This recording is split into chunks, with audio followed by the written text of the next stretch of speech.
By this point, I own so many printed books that I truly believe that if Germany wanted to deport me today, it would be very hard for them to do that because there are so many, they're big, they're heavy, and I think they press me to the German ground, making me unmovable. But okay, let's leave the jokes about deportation for 2024. It's 2025 now. Moin moin, dear people, old, new, my friends, the friends of my friends, my relatives, my family, and anyone all over the world who bumped onto this channel on YouTube and who thought that probably the things I'm talking about might be interesting for them. My name is Anna of Northern Germany, a survivor, a fighter, a writer, and on this channel I am sharing my passions. I am trying to talk about the important things in the context of the current world situation, and also I am trying to spread mental health awareness using literature and other hobbies of mine. And also the topics I'm talking about, I often look at them in the context of depression because I went through depression myself. Now I'm in remission. Mostly I don't have breakdowns these days, and I think I'm doing much better. And of course, a year ago when I started this channel, it was all completely different. And one of the first videos on my channel was about books, and I spoke about books, and I was sharing with the world that it was a bit hard for me to read books, despite the fact that since my childhood I have been a big book lover. I believe that this is quite a typical situation when a person reads a lot, swallows books, like several books per day, per week, and then we grow up and sometimes we demand from ourselves something that we are not capable of doing anymore. And yeah, I want to promote healthy reading, and last year I shared that I didn't read 100 books like many other people on the internet, and this year I didn't achieve 100 books either. But I want to share with you my life update, what my relationships with books are these days, how much I read, how many books I finished, how many books I DF'd, and I also want to introduce you to my best reads and my worst reads of this year. So yeah, let's pass over to the video. Let's maybe start with the mental health, because yeah, I believe that when you are not healthy enough, you cannot demand from yourself that you read a lot of books, even per month, because you just don't have mental capacities for that. And last year, I think it was January or February, I don't remember exactly, it was a similar situation, but my reading habits were becoming healthier. Long story short, yeah, I read a lot as a child. Then I grew up and I started to read, well, maybe if I read one book per year, that was an achievement. Usually I started books, sometimes I returned to these books, some books I didn't even return to them or returned to them much later, and yeah, it disappointed me, of course. I was disappointed in myself because I didn't understand what is going on, because yeah, I used to love books, they made me very happy, and then I couldn't read anymore. And then when I started my volunteering year, after I fled from Russia, I started to read more than I used to. And then when I also fled, when I traveled to Germany with an intention to stay, I was already in a very, very bad mental condition, and my situation was very wobbly in Germany. And how I saved myself from collapsing, I doom scrolled, of course. I doom scrolled a lot, and at some point I made a decision. I'm very good at decisions. I used to think that I'm very good at therapying myself. I'm not. And I made a decision that instead of doom scrolling, I need to develop myself. I learned German. I picked up books, and I was like, yeah, I must read 100 pages per day or something. That was the goal from what I remember, or at least 50. And it wasn't only about books, it was also about my other hobbies. And of course, it drew me crazy at some point when my mental health was like declining. It was devastating, and I felt horrible. And what happened with my hobbies? I just established very toxic relationships because I wanted myself to be absorbed into my hobbies, to find new hobbies, and to do more and more and more and more. And at some point, I just started to fear the moment when I pick up a book or a guitar or start crocheting or whatever, because I did it with insanity and with intensity that wasn't exactly healthy. And also, of course, you might be familiar with this situation because, maybe not because of the depression in the background, but because of the toxic environment around hobbies due to the existence of the internet. Because the internet advertises unhealthy attitude towards hobbies, because it makes this image of success, and we all see videos where people say, yeah, I read 100 books, 200 books, 300 books, and you feel miserable and you feel like, yeah, in the childhood I read 1000 books and now I can barely finish one. Nice. So I decided last year that I will be teaching myself to be more gentle with myself and with my hobbies, because I want my hobbies to stay my hobbies, and I don't want to feel what I used to feel when I thought, oh, I must read, I must play the guitar. No. We must not do that. Oh, there is such a cute doggo outside. Our doggo is with his parents at the Baltic Sea. I miss him a lot. One of the first steps towards my recovery was accepting that I cannot read 100 books per year, or even 50. It's not likely, because I have other things to do. I have other interests, and sometimes my mental health still gives me surprise. Sometimes I still feel unwell, and at this point, when I feel unwell, I cannot really commit to reading, especially knowing the fact that I like reading serious books about serious problems of humanity. And I accepted that. If you're interested what I also did, you can watch my previous video. I was talking about sometimes reading several books at the same time, maybe an audiobook at the same time with a printed book, or several languages.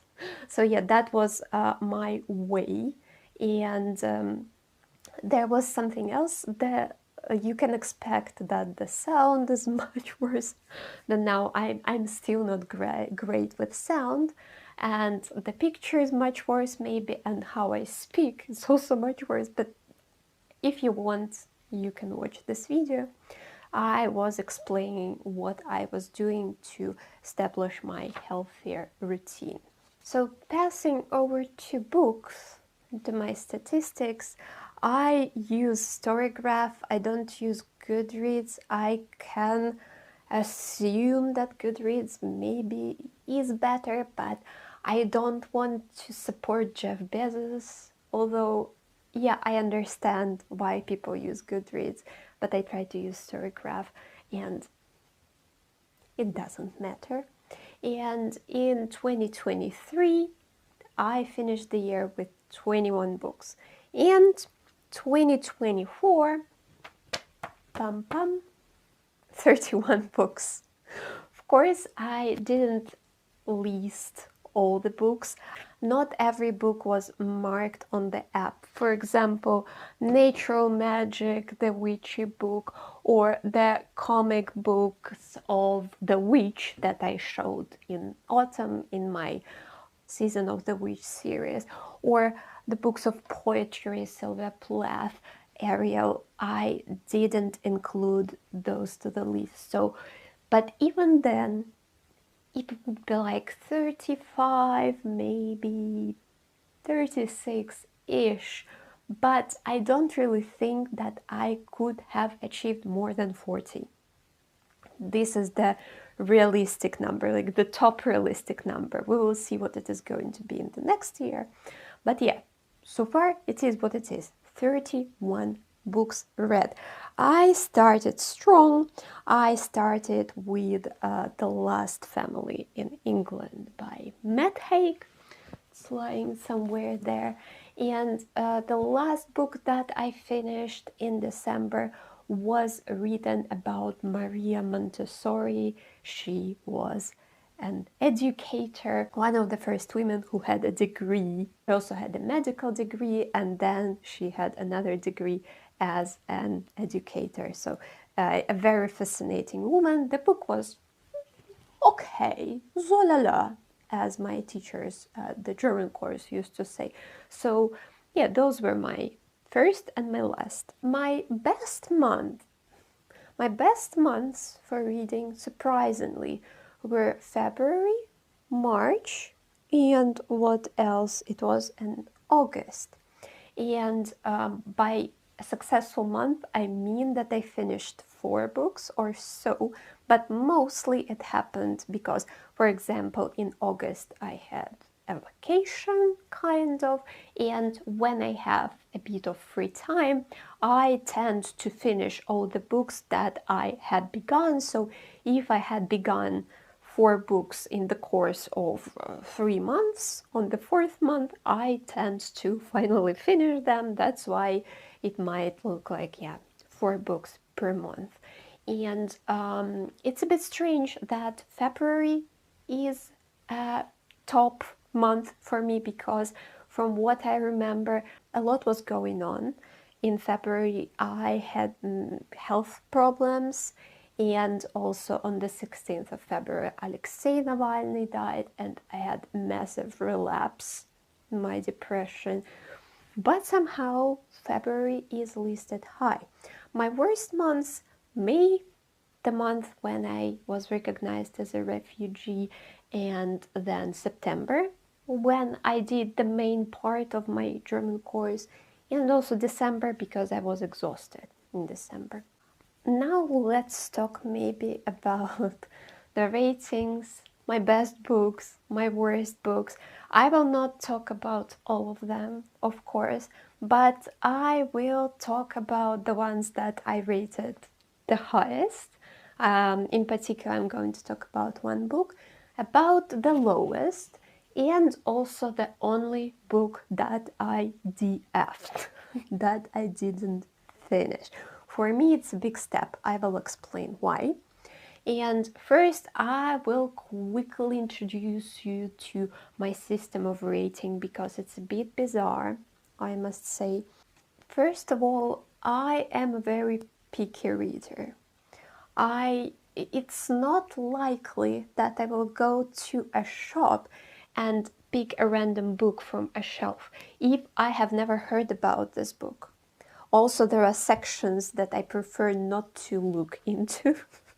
I enjoy classics or something that is considered classics, modern classics. I really love English authors. My favorite language is English. The books that I usually purchase or that I usually read or listen to, those are the books that have gained major acceptance or major respect, or these books are recommended by my friends, and also these books are likely to include topics that I'm interested in, and I love history, folklore, and mental health awareness, and all the stuff together. Amazing. I love it very, very much. And recently I also started to read poetry, but I think it's not important. Or another option how a book might find a way to me, it's a book which is rated with a contradiction. People are arguing about the value of the book, and this is, for example, Yellowface. Where is it? Here it is. I rated it not too high, not too low. From what I remember, the ending is disastrous, I think, from the literary point of view. But otherwise, I think there is something that you might learn from this book that might be interesting, that might broaden your mind and your experience, especially if you are an aspiring author like me. But otherwise, I don't tend to buy with my own earned money random books. Okay, so we take this into consideration.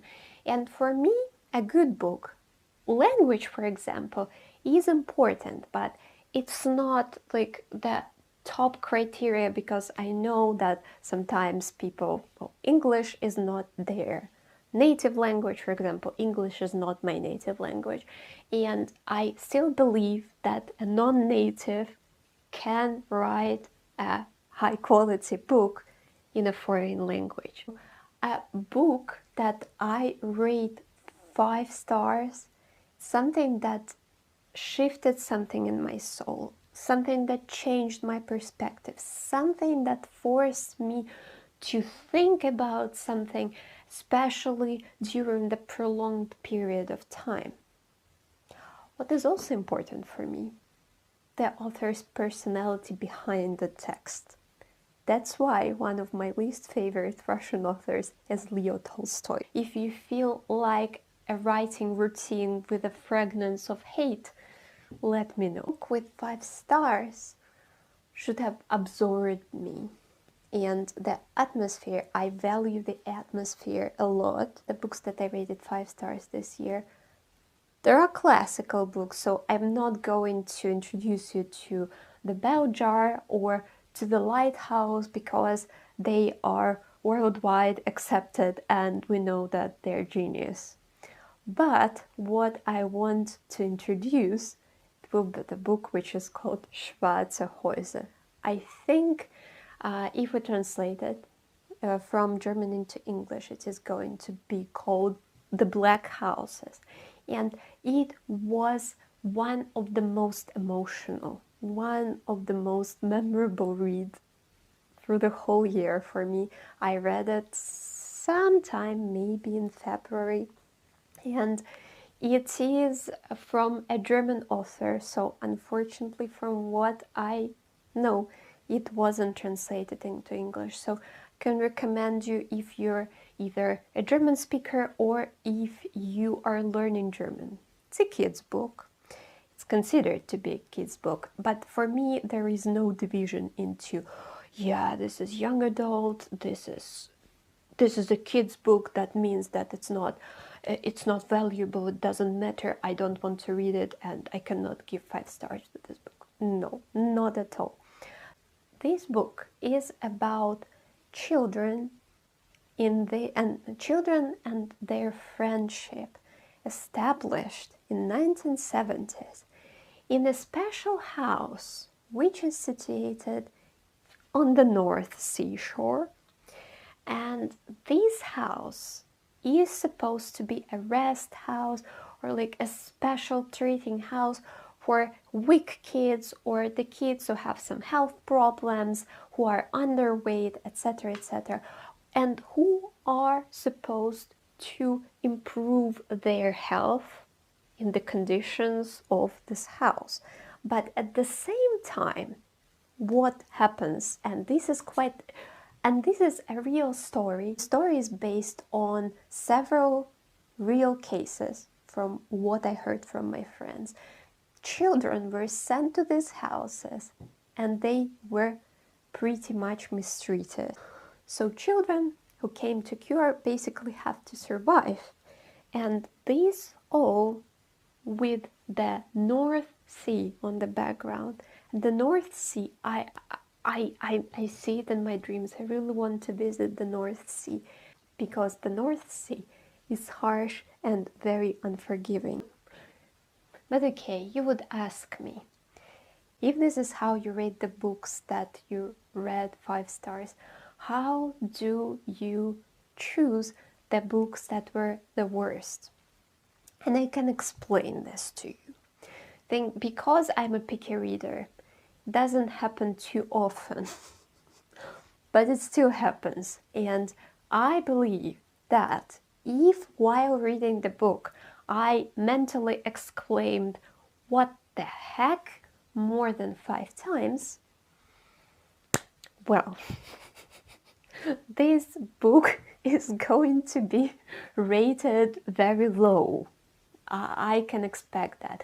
For example, I read Isabel Allende de Amor y de Sombra, how to translate it better into English, about love and shade, maybe.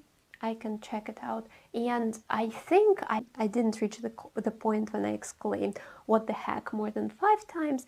There was one very what the heck moment when the main characters find a cave with the corpses of the victims of the regime of the dictator of Chile, and in the shock, like entangled with this shock, they leave the cave and they start having a sexual intercourse. That was massive.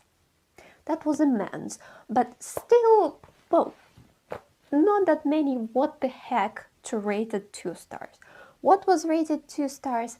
Meow. This book, well, I don't think that anyone on the internet probably heard even about this book. How this book found its way to me, I have to explain why I even read it. I speak 5 languages, including Russian.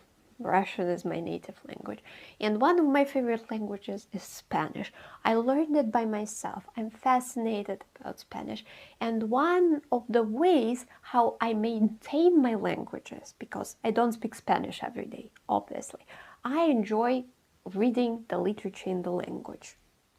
I also speak French, but I have complications with the French literature, so yeah, but I really enjoy reading in Spanish. And when I still lived in Russia, it was extremely difficult to find a book in Spanish because they are overpriced and the choice is not super broad.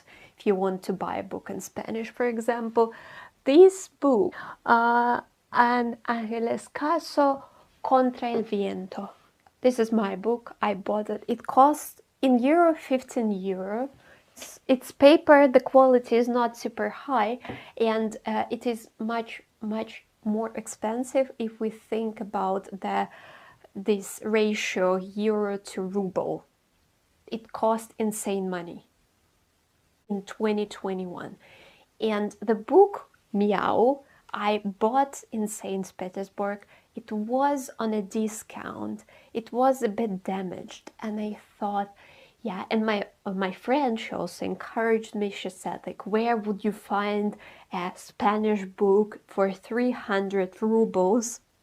And look, it has history, it has the story behind. It's a bit damaged. It's very cool, and I was inspired, and I bought this book. And then when I fled, I left the book at home. And in 2023, I asked my father to send this book to me, because I thought that if the book found its way to me, that means something. That means that I must read it. Spoiler. No, doesn't mean anything. I can describe what the book is about, because there will be spoilers, just in case. Spoiler alert, I don't think that anyone is going to read this book. But basically, there is an economist, I think he's a specialist in economy. It's back in 1800s in Madrid, in Spain, and he has a family. His daughter died, and she was married to some evil guy, and she left a son behind. And his wife of this man, she is not really careful with finances. She wastes a lot of money, and their family generally wastes a lot of money. But the problem is that this Meow couldn't find a job. He was jobless. From what I know, in Spain still it's a big problem to find a job. So he was jobless, and he had to go to plead, oh, can I get a job, please, can I get a job? And he was promised, but then he was not promised again, so he didn't manage to get a job. And he was quite poor. He had to ask his friends to borrow some money from them. And after that, when he borrowed some money, his wife arranged like a very rich meal for the whole family and bought some stuff that they didn't actually need. But also the grandson, he was a bit weird. I think he needed a doctor, because sometimes he just dozed off in the middle of something that is going on. And at that point, he began to see Jesus Christ, and he started to talk to Jesus Christ, or the God, or whoever he considered to be Jesus Christ or the God. And he just chatted with him friendly. He decided to become a priest, and he always asked the God, when my grandfather is going to find a job. And the God was telling him, patience, patience, it's not going to happen soon. It's going to happen much, much later. You must be patient. And so happening also at the same time, the evil son-in-law returns, and he tries to seduce the second daughter of this Meow, and they're called Meow, and it is a rude thing, but it's not a rude thing, because they were called because they look like cats all together, but it's like a mockery. Meow. And also this man, this economist, he tries to push the idea of the income tax.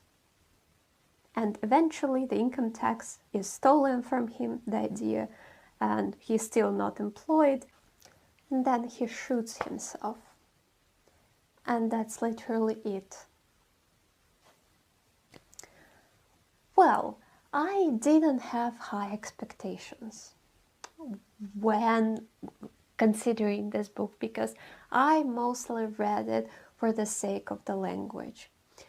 But I have another book that is rated higher than Meow, but at the same time I had expected much more from this book, and this is Murakami's books 1Q84. If you want to hate me, well, you can do that, of course, but yeah, I was really disappointed by this book. And the book started very promising, very intriguing, but everything, I would say, like, yeah, there are 4 books in one book. The first one is okay. All the others, it's just, what is going on? What is going on in this book? And I have a couple of questions to the author, Haruki Murakami.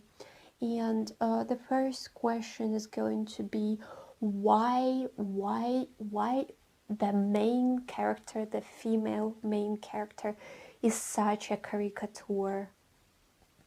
This girl who is super strong, or who has a special talent to murder people without a trace, but who goes crazy about the guy who she touched only once, and she thinks about this guy all the time, and she is absolutely sure that he is her destiny, and she is dreaming about him. And when, like, it all twists and she gets pregnant, and she believes that she's pregnant from the main character, the main male character. And I thought, who are you? Are you like Holy Mary?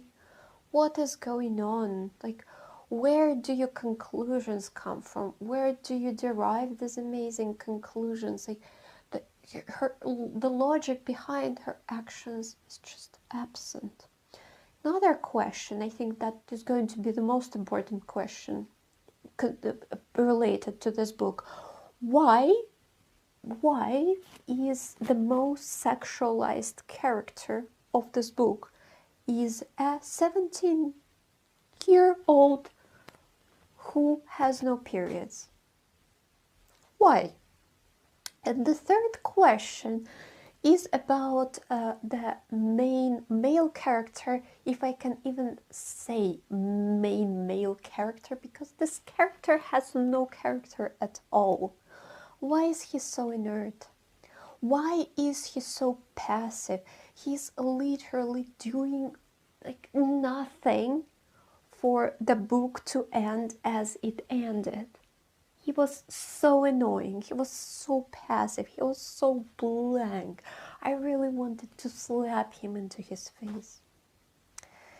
Yeah, as you see, 1Q84 wasn't my favorite read in 2024. The light starts fading because I started filming at was 14, and then I needed to transmit my videos onto my laptop, but my charger broke, so the cable broke with which I connected it to my computer, and I bought a new one.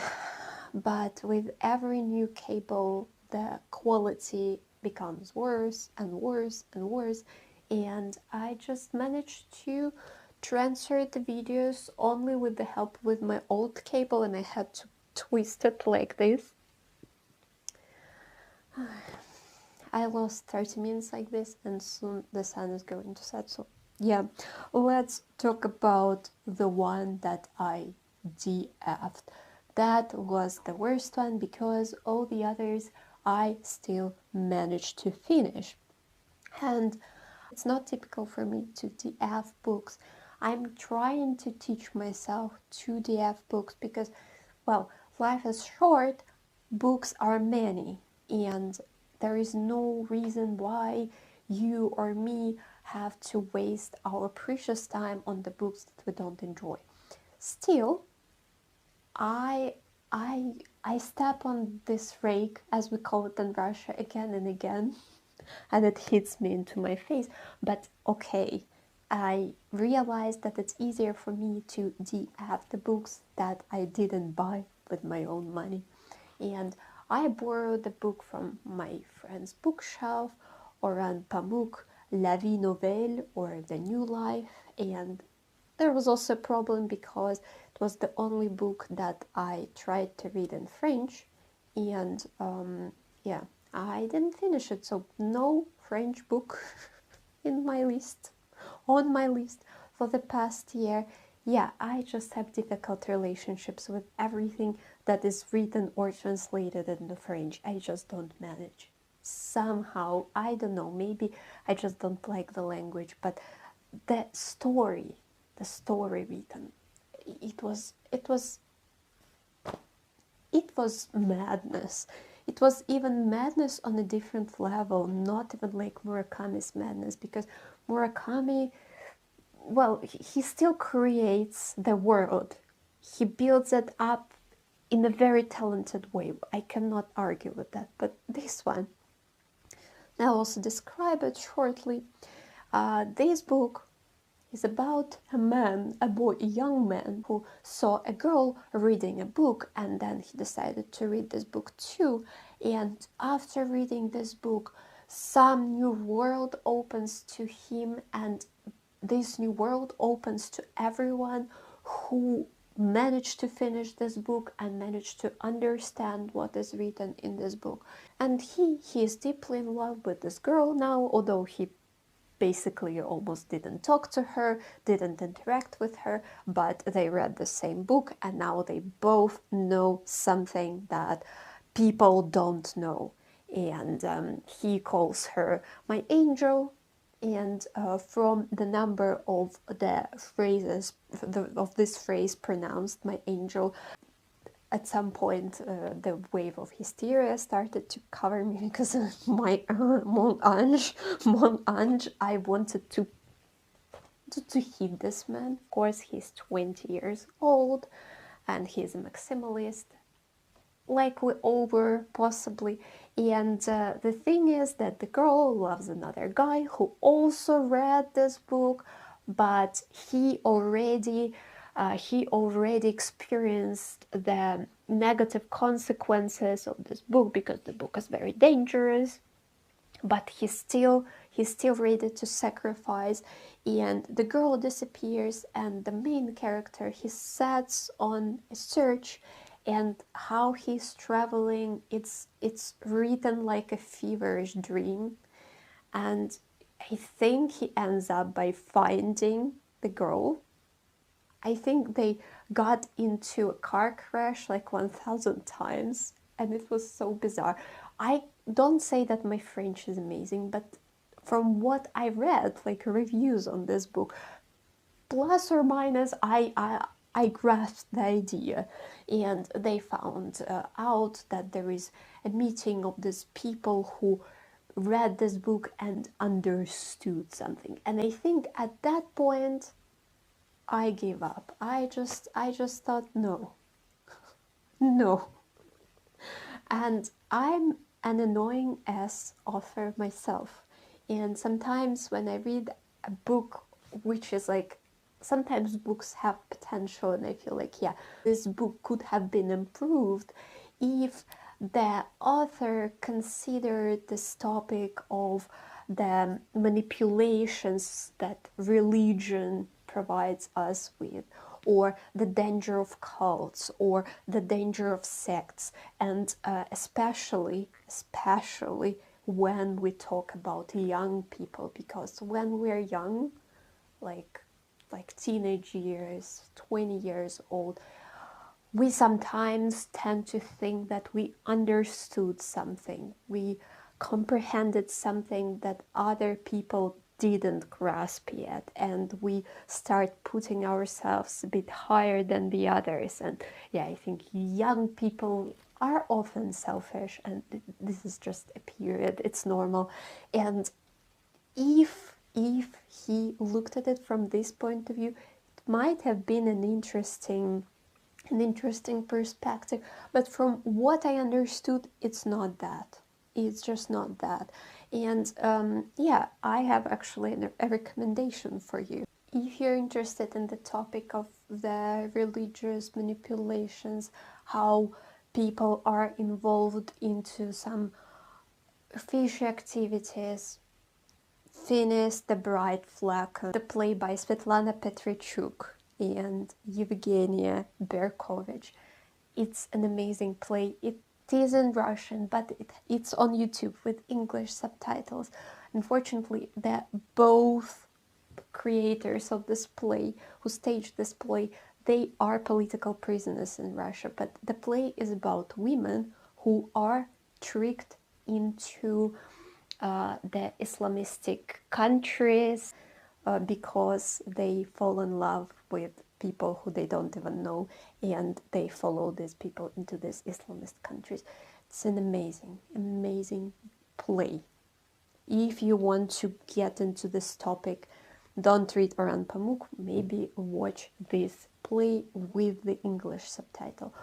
subtitles. Although I must admit that it was somehow a bit interesting to think about this book, like what is this book? I believe that it is something religious, something Bible-like, I don't know. And the same time, if you read it and if you keep in mind that they are all going crazy about the Twilight, for example, the book might become quite funny to read, possibly. I don't know. If you want to try, tell me. But okay, I think I should end this video because it's already long as always, but I have been making videos for a couple of weeks. I was resting my mind, and I think I am quite enthusiastic now. For the new year, I'm planning a website. I'm planning to rearrange my articles because I want to write few but more important articles, like from more like a journalistic point of view, from the point of view of journalism. So I want to finish my book, my first draft, and to get back to my political novel. And for the next video plans, I'm going to talk about journaling, and also there's going to be a video folklore related. So yeah, I hope you enjoyed this video.